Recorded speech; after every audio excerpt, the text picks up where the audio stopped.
Olá, queridos irmãos e irmãs, sejam bem-vindos ao nosso canal e à reflexão diária de hoje, dia 3 de dezembro, dia de São Francisco Xavier. São Francisco Xavier foi missionário destemido, exímio pregador, nascido em 1506 na Espanha. Companheiro de Santo Inácio de Loyola, foi missionário na Índia e no Japão. Em seu espírito de oração e de alegria, soube adaptar a mensagem do Evangelho à realidade cultural do povo. Quando se preparava para evangelizar na China, morreu aos 46 anos em 1552. É padroeiro dos missionários. Ele é padroeiro das missões junto com Santa Teresinha do Menino Jesus. Evangelho de hoje, Evangelho de Mateus, capítulo 9, versículos do 35 até o capítulo 10, versículo 1 e dos versículos 6 a 8. Naquele tempo, Jesus percorria todas as cidades e povoados, ensinando em suas sinagogas, pregando o evangelho do reino e curando todo tipo de doença e de enfermidade. Vendo Jesus as multidões, compadeceu-se delas, porque estavam cansadas e abatidas como ovelhas que não têm pastor. Então disse aos seus discípulos: a messe é grande, mas os trabalhadores são poucos. Pedi, pois, ao dono da messe que envie trabalhadores para a sua colheita. E chamando os seus 12 discípulos, deu-lhes poder para expulsarem os demônios, os espíritos maus e para curarem todo tipo de doença e enfermidade. Enviou-os com as seguintes recomendações: Ide antes as ovelhas perdidas da casa de Israel. Em vosso caminho anunciai, o reino dos céus está próximo. Curai os doentes, ressuscitai os mortos, purificai os leprosos, expulsai os demônios. De graça recebestes, de graça deveis dar. O Evangelho de hoje nos apresenta um momento em que Jesus faz com que os seus discípulos façam um tipo de um estágio. É um momento preparatório para que eles no futuro possam realizar a missão. Por quê? Ele sabe que por um tempo ele vai continuar no meio de nós. Depois ele retorna para o Pai.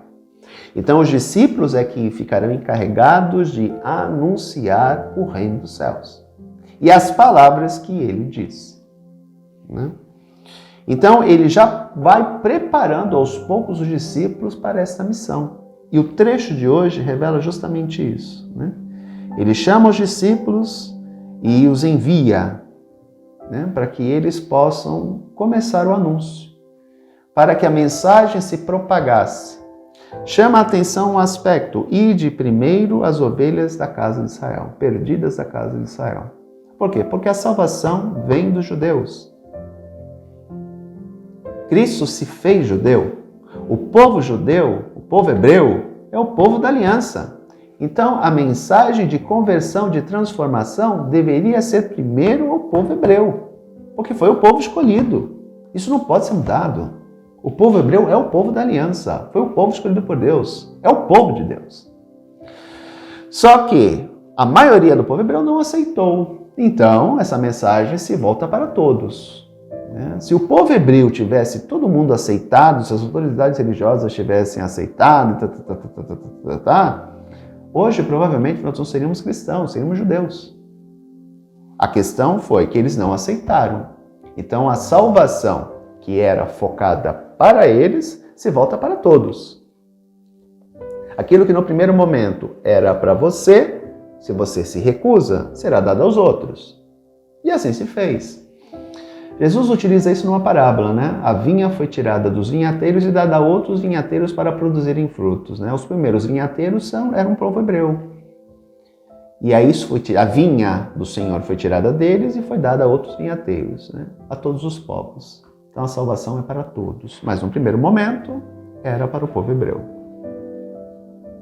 E aí a mensagem central deste anúncio, né? O reino dos céus está próximo.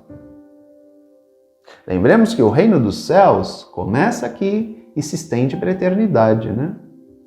Mas começa aqui.